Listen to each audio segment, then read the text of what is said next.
भारत और बांग्लादेश के रिश्तों और ऊर्जा सुरक्षा को लेकर एक बहुत बड़ी खबर सामने आ रही है। अगस्त 2024 में शेख हसीना के सत्ता से हटने के बाद भारत बांग्लादेश संबंधों में तनाव आया तो था, लेकिन अब नई सरकार के आने के बाद रिश्ते पटरी पर लौटते नजर आ रहे हैं।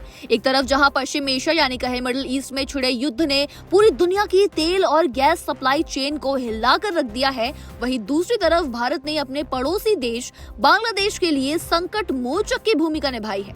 महीनों के गतिरोध के बाद आखिरकार भारत बांग्लादेश मैत्री पाइपलाइन फिर से शुरू हो गई है। प्रधानमंत्री तारिक रहमान की नई सरकार की सत्ता संभालते ही भारत से डीजल का आयात फिर से शुरू हो गया है, जो न केवल बांग्लादेश के ईंधन संकट को कम करेगा बल्कि आने वाले ईद के त्योहार के लिए बहुत बड़ी सौगात साबित होने वाला है। तो ये इस वक्त की बहुत बड़ी खबर है। इसी बीच एक अधिकारी ने बताया है कि बांग्लादेश अप्रैल तक भारत से 45,000 टन और डीजल इंपोर्ट करेगा। बांग्लादेश पेट्रोलियम कॉर्पोरेशन बीपीसी के जनरल मैनेजर मोहम्मद मुर्शेद हुसैन आजाद ने फोन पर बताया कि हाल ही में भारत से 5,000 टन डीजल बांग्लादेश पहुंचा है और हमें 18 या फिर 19 मार्च के आसपास भारत से 5,000 टन डीजल और प्राप्त होगा।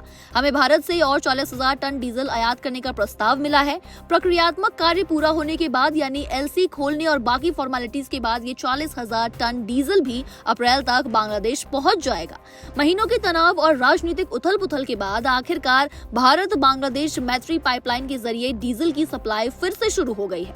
तारिक रहमान सरकार के इस फैसले ने न केवल बांग्लादेश में मचे ईंधन संकट को कम किया है बल्कि ईद के त्योहार से पहले जनता को बड़ी सौगात भी दी है। साल 2023 में प्रधानमंत्री नरेंद्र मोदी और तत्कालीन पीएम शेख हसीना ने इस ऐतिहासिक मैत्री पाइपलाइन का उद्घाटन किया था। इससे पहले बांग्लादेश को डीजल रेलगाड़ियों के जरिए भेजा जाता था, जो काफी महंगा और समय लेने वाला साबित हुआ था। लेकिन बीच में मोहम्मद यूनिस की अंतरिम सरकार ने इस पाइपलाइन से सप्लाई पर रोक लगा दी थी।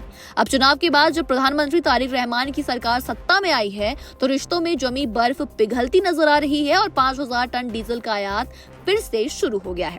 आपको बता दें कि मिडिल ईस्ट में चल रहे युद्ध के कारण बांग्लादेश में ईंधन को लेकर अफरा तफरी मच गई थी। पेट्रोल पंपों पर भारी भीड़ को देखते हुए सरकार ने तेल की बिक्री पर राशनिंग यानी कि लिमिट लगा दी थी। लोग अपनी गाड़ियों में भर पेट तेल नहीं डलवा पा रहे थे, लेकिन जैसे ही भारत से पाइपलाइन के जरिए डीजल पहुंचना शुरू हुआ, सरकार ने इन सभी पाबंदियों को हटाने का बड़ा फैसला कर लिया। बांग्लादेश में ईद सबसे बड़ा त्योहार है। लाखों लोग शहरों से अपने गांव की तरफ रुख करते हैं। ऐसे में ईंधन की कमी त्योहार का मजा फीका कर सकती है। सरकार ने अब डीजल की राशनिंग खत्म कर दी है ताकि लोग बिना किसी रुकावट के अपने परिवार के साथ ईद का ये बड़ा त्योहार धूमधाम से मना सके।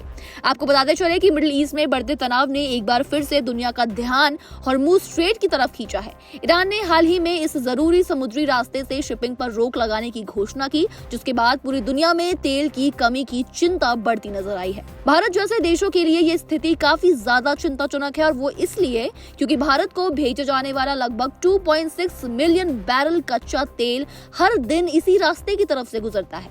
हॉर्मुज स्ट्रेट एक पतला लेकिन काफी स्ट्रेटेजिक पानी का रास्ता है जो भारत की खाड़ी को ओमान की खाड़ी और अरब सागर से जोड़ता है। ये एक मुख्य गेटवे के तौर पर काम करता है। इससे मिडिल ईस्ट से तेल और गैस इंटरनेशनल मार्केट तक पहुंचाते हैं। तो कुल मिलाकर भारत बांग्लादेश मैत्री पाइपलाइन का फिर से शुरू होना दोनों देशों के बीच बेहतर होते कूटनीतिक संबंधों का संकेत है। आप बताइए, क्या आपको लगता है कि ऊर्जा के क्षेत्र में भारत का सहयोग पड़ोसी देशों के साथ रिश्ते और भी ज्यादा मजबूत करेगा? अपनी राय हमें कमेंट सेक्शन में लिखकर जरूर बताएं।